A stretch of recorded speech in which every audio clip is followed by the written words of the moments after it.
Oh my god, I'm sorry, I couldn't help laughing there, but... Well, welcome back to the channel, everyone. If you guys liked the video, subscribe as well. We're going to be talking about Smackdown. And oh my god, man. What a very... Don't know what I can call this episode of Smackdown. Should I call it bad? I wouldn't really call it bad, but I guess I could, at least I can say the women continue to be the best thing on the shows. But oh my god, man. Just one segment alone was so funny. I'll get to that when we get to it. Which that's actually the second thing that actually happens in the show. But we'll start things off by talking about Cesaro versus Big E, with Cesaro walking away with the win. I guess this now means Cesaro and Nakamura are not winning at Extreme Rules, but New Day do end up attacking back. So maybe they don't. New Day stood tall at the end of the brawl, so Cesaro and Nakamura picked a table match. I mean, duh. It was so obvious they were going to pick a table match. Like they said, the two stipulations in the match were a steel cage match and a table match. I was like, well, it's clearly obvious what stipulation we're going to get. And Michael Cole and Corey Graves are making it sound like that Cesaro and Nakamura didn't make their decision on what they were going to pick. I was like, you guys can clearly tell they pulled out a table. They pulled out a godforsaken table. Like, couldn't you guys tell what stipulation they were going to pick? I mean, honestly, the commentators were just so stupid on this night.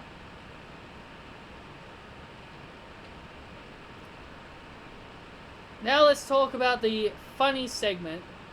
And I mean funny in a bad way. Because it was so stupid. It was just so stupid and funny that I couldn't help but to laugh. So, it was being hyped up that on a moment of bliss, which is definitely not Alexa Bliss cutting a promo, because people think a talk show isn't them cutting a promo, when clearly it is them cutting a promo. But people were making it a big deal about this mysterious guest that was going to be on Moment of Bliss, okay? So, people were saying it could be Tessa Blanchard. People were thinking it was going to be Stephanie McMahon, so she could reveal Evolution 2 to everybody. And also, the most weirdest one of them all, that people were thinking it was going to be AJ Lee.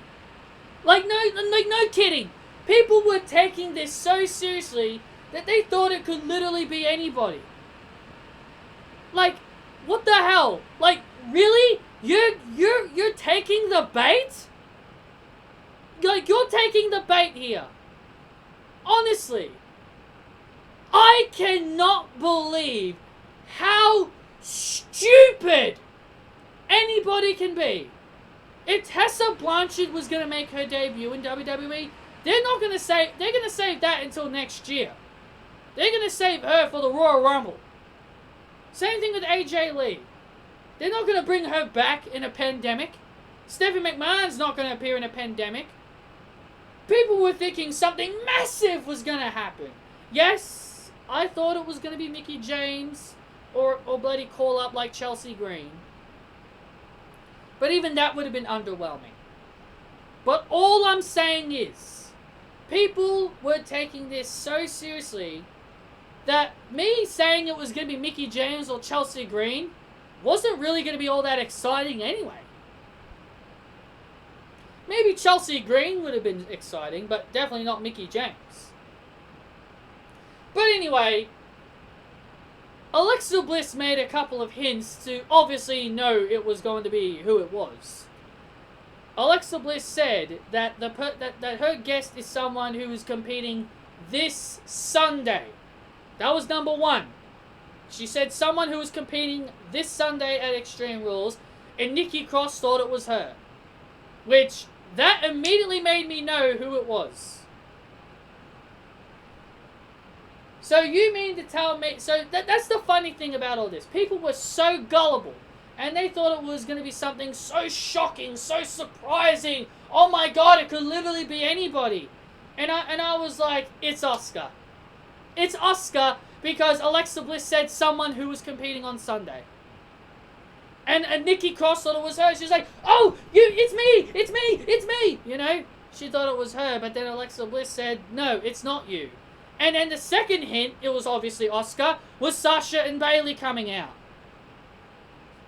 That was the second hint that it was obvious it was going to be Asuka. Like, seriously, how bloody stupid are people? How bloody stupid are you people? How gullible do you people think we are? Yeah, bring back AJ Lee in the middle of a pandemic. Yeah, let's bring out Tessa Blanchard. I don't like Tessa Blanchard, but I'm pretty sure they'll save her for next year. Stephanie McMahon's not going to make any appearances anytime soon. Seriously, the amount of stupidity that came from this community was so damn stupid. And then you get people online being all like, oh, how underwhelming, it was Asuka. Oh my god, this was such a letdown. Well, that was your own damn fault. You can't blame WWE for that. That was your own damn fault for getting your hopes up. Like, seriously, people were complaining about how it wasn't a shock. They're like, oh my god, why was it Asuka? It made perfect sense to be Asuka because Alexa said someone who's competing this Sunday. AJ Lee's not competing this Sunday at Extreme Rules. Stephanie McMahon's not going to be at Extreme Rules this Sunday. And neither will be Tessa Blanchard. To all the people that made them as their predictions. How in the ever-living hell are these people stupid? This is why you never take any kind of special guest seriously. You don't take these special guest things seriously. You never should. Because it's just clickbait. It's just bait from WWE to make you tune into the show. That's all that was. That's all it was. It was just to trick you into thinking something major was going to happen. And because of Asuka's appearance, it turned into a tag match. We had Sasha and Bayley team up against Nikki Cross and Asuka in a tag team match, which I'm not gonna lie to you, I honestly believe Sasha and Bayley should have lost this. I honestly think they should have lost this match, but then they won, and I was like, okay. Seeing Bayley get the win, I was like, ooh, okay then. Like, so does that mean Nikki Cross is actually going to win? But then later on in the show, Nikki Cross went nuts and she attacked Bayley and Sasha. So yeah, I think Bayley is definitely retaining now because of Nikki Cross attacking her. So yeah, that happened as well. I can tell Nikki Cross is turning heel. To anyone who thinks Alexa Bliss is going to turn heel, like, it's not going to be her. Like, you can tell it's Nikki Cross. She's getting frustrated. Bayley and Sasha are getting to her. Sasha and Bayley are getting to Nikki Cross. They're driving her insane. Like, they're getting to her head. And Nikki Cross has been losing. And Nikki Cross is losing. People need to look at this and understand that Nikki Cross is clearly going to turn heel. She's going to lose at Extreme Rules, and she's going to attack Alexa out of pure frustration and anger. You cannot convince me anymore that Alexa Bliss is going to turn heel. You can't convince me this anymore. Alexa Bliss is trying to keep Nikki calm. She's trying to keep her friend calm. Do you think Alexa is just going to give up and be like, okay, well, since you're not going to listen to me, I'm going to turn on you? Clearly, it's Nikki Cross that's going to turn on Alexa. And end of story.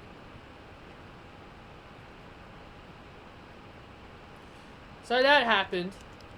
Bray Wyatt did some kind of Firefly Funhouse thing at the Wyatt family swamp. And yeah, it looked creepy. but I didn't care. Then we had poor old John Morrison getting annihilated by Braun Strowman. And Michael Cole and Corey Graves probably said one of the most stupidest things I have ever heard on commentary. They said, we have never seen Braun Strowman this aggressive before. And I'm just thinking to myself, what? I was just thinking to myself, what? Like, excuse me? I guess what Braun Strowman did to Roman Reigns in 2017 wasn't aggressive. Didn't he try to kill Roman Reigns in 2017 in that ambulance segment where he flipped over a goddamn ambulance with Roman Reigns inside of it? Didn't he try to kill Roman Reigns that one time at Great Balls of Fire, ramming a giant trying to ram something into him? Like, seriously. Like, Braun Strowman tried to kill Roman Reigns in 2017, but apparently Braun Strowman being so angry and aggressive about Bray Wyatt is apparently the most aggressive we've ever seen him. The shit that he did to Roman Reigns was clearly worse. Seriously, the way WWE spew their lines is just so ridiculous. It's just so funny with the lines that they make these commentators say. Like no way. Like, there is no way this shit with Braun Strowman and Bray Wyatt is the most aggressive we've seen Braun Strowman. I guess Michael Cole and Corey Graves were sleeping during Roman and Braun's feud in 2017. And they were there. They were commentating. So they would know. Stupid idiots.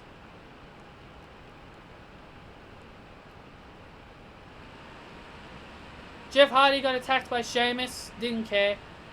Pretty much confirming that Jeff Hardy's winning. Then we had the sassy southern bum, Lacey Evans, take on Naomi. And Lacey Evans walked away with the win. Why? Why? Tell me why.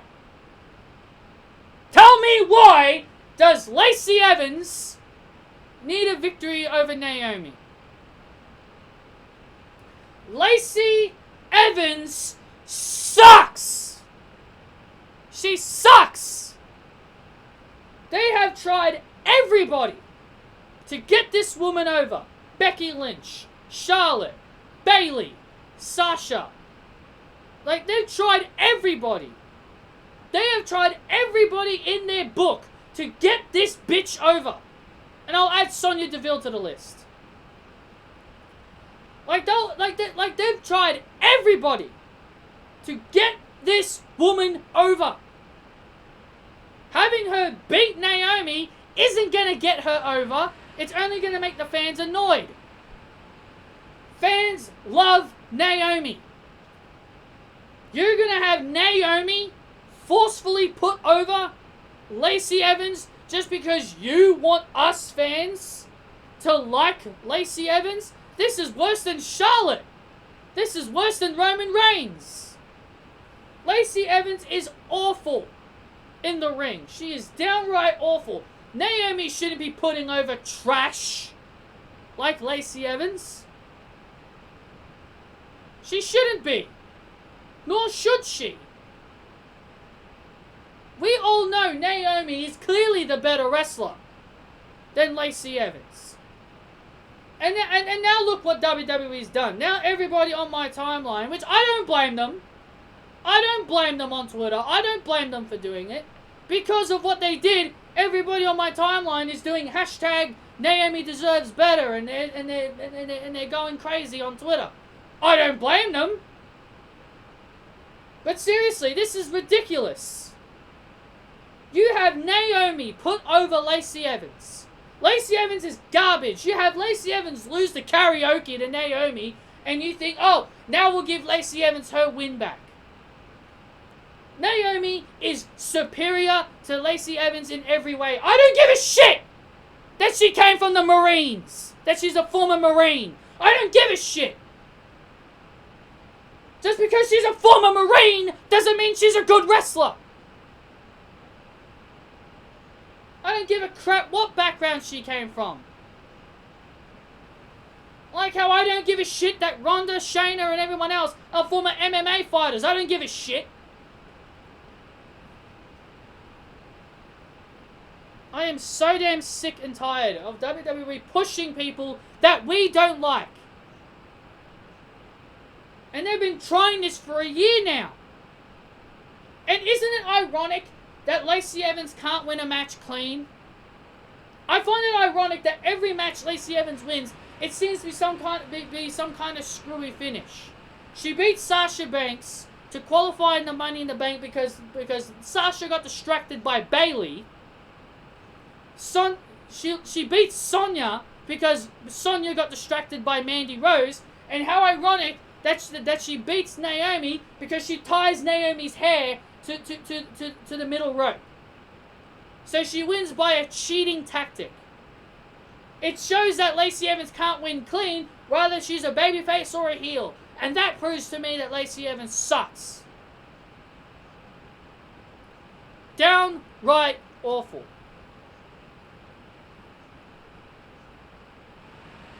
Downright awful.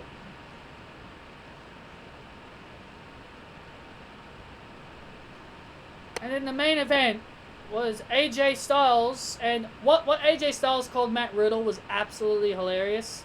He called him the barefoot bum. And you know what? That's what I'm going to be calling Matt Riddle from now on. AJ Styles defended his title against the barefoot bum, Matt Riddle, and AJ Styles gets the win. Oh jeez, I can't wait for everybody to think Matt Riddle got buried here. Because apparently losing one match equals that you're buried. Matt Riddle lost, shook AJ Styles' hand, which was a surprise. And then King Corbin attacked him from behind, gave him the end of days. And that was it for Matt Riddle. So there you go, Matt Riddle lost. He failed to win the Intercontinental Championship, as he should. Because he's a bum. Barefoot bum. B-U-M. Bum. Matt Riddle's a bum, and that is the end of story. I don't like Matt Riddle. He's a bum. That's the way it should be. Well, anyway, guys, that is it for this SmackDown review. I hope you guys enjoyed. Hit that thumbs up. Comment your opinions down below. Like and subscribe as well. And I'll see you all next time.